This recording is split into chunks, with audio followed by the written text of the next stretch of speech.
Hi, my name's Allie, and I'm a PA student here at OHSU. I wanted to talk about preventing heart disease given your recent diagnosis of severe obstructive sleep apnea and hypertension. So the reason we care about preventing heart disease is that it is the leading cause of death in the United States. But the good news is that a lot of the risk factors for heart disease are in our own control. So smoking, overweight and obesity, diabetes, high blood pressure, high cholesterol, lack of physical activity, and an unhealthy diet. Another really important one is obstructive sleep apnea. Severe obstructive sleep apnea is associated, unfortunately, with an increased risk of all-cause mortality. So that means death from any cause, cardiovascular or not. And it is also very much associated with increased heart disease risk, increased stroke risk, diabetes, and cognitive impairment. So there's a lot of really good reasons to manage both the hypertension and the sleep apnea, and some of the ways that we can reduce those risks overlap. So let's pause there. What questions do you have for me about high blood pressure, sleep apnea, or heart disease? Okay, good. So let's first talk about lifestyle changes. So the great news is that lifestyle changes alone can be associated with over a 60% reduction in the risk of death from heart disease. That is better than any medication, any implant, any silver bullet kind of thing. That doesn't mean that it's easy, but it means that it's very powerful if you can especially kind of stack lifestyle changes. So two of the big ones are going to be diet and exercise. Let's talk about diets that are associated with heart disease. So diets that cause heart disease. These are going to be diets that don't have enough fruit, don't have enough vegetables, don't have enough fiber, have too much red meat, have significant amounts of trans fat. So trans fat is a type of fat that is not found in nature. It is only created through the processing of foods. And then what we call high glycemic index, that just means foods that are very concentrated in sugar. Also, too much sodium and too many saturated fats. Saturated fats are, for the most part, found in animal sources. So eggs, especially egg yolks, and meats. So those are diets that push you into having heart disease. Let's talk about diets that actually push you away from heart disease. So these are going to be interventions that reduce your risk of heart disease, improve your cholesterol, and potentially even your hypertension or high blood pressure. So plant-based diets, vegetarian or vegan, or even just reducing the amount of meat, and especially red meat, is a really powerful thing you can do. Low glycemic index, which just means avoiding concentrated sources of sugar. I wouldn't worry about fruit. This is more things like, sweets, ice cream, artificial sweeteners in the coffee every morning, that kind of thing. And then the Mediterranean diet. So Mediterranean diet is one diet that really does have strong, broad evidence to support it. And the Mediterranean diet is going to look like more lean sources of protein, so poultry or fish, beans, things like that, rather than red meat. And it's also going to have more fruits, more vegetables, more whole foods, more whole grains. If there is dairy, it's going to be like a fat-free or a lower fat dairy. So if there's oils, it's going to be more likely to be olive oil than butter. So the Mediterranean diet is great because it's not incredibly restrictive, but it still allows you to eat lots of different kinds of foods, but it is going to be very helpful for heart disease risk. So let's pause there. What questions do you have for me about diet?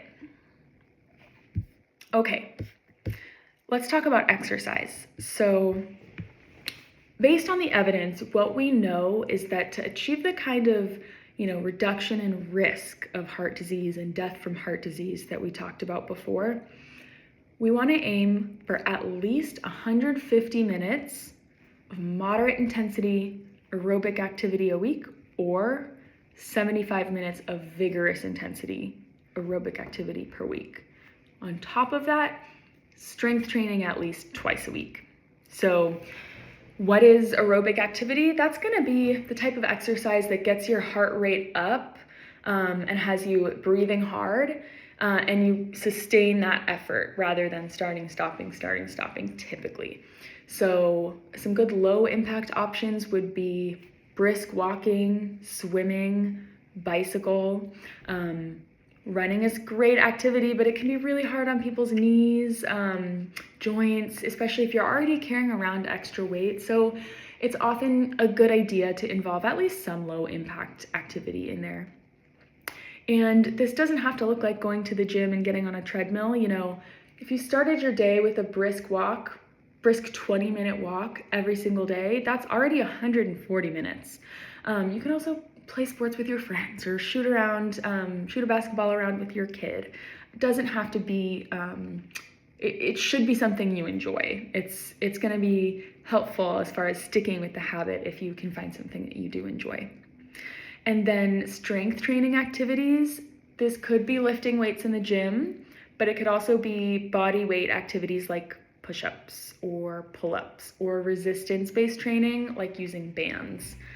So 150 minutes of moderate or 75 minutes of vigorous aerobic activity per week and strength training twice a week.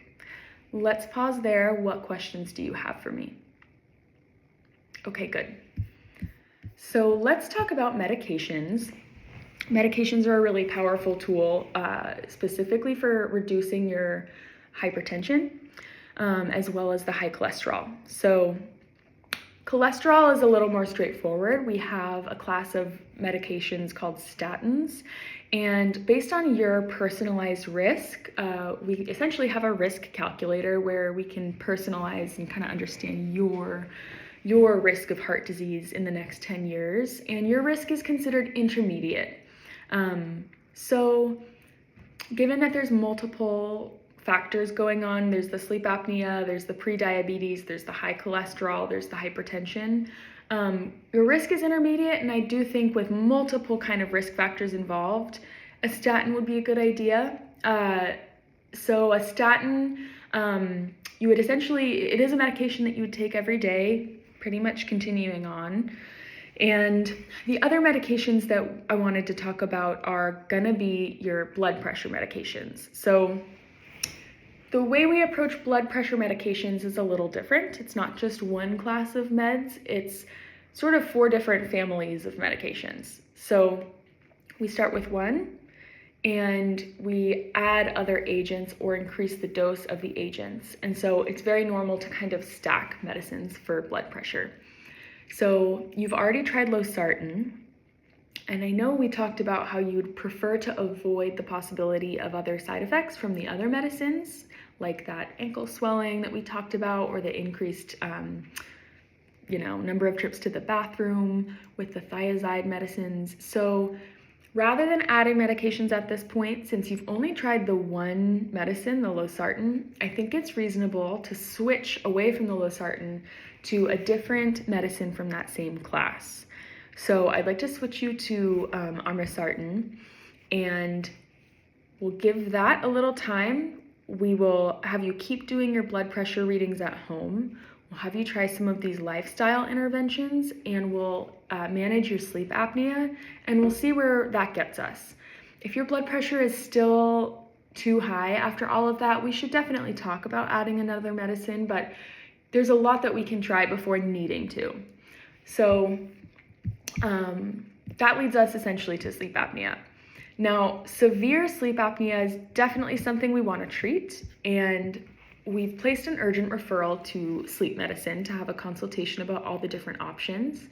But the most common way to treat sleep apnea is with a CPAP machine. You may have friends with this, or you may have heard of it, but it's a machine that helps your airway stay open by essentially pushing air into your airway while you sleep.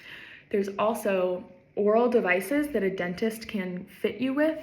There's also, this wouldn't be the first thing that we would try, but there is an implantable stimulator that stimulates the nerves connected to your tongue so that when your tongue falls back into your airway and essentially blocks it, the stimulator pushes it forward. So these are all options, and you can talk more in depth when you have your consultation with the sleep medicine folks. But what questions do you have for me there? Okay, great, thank you.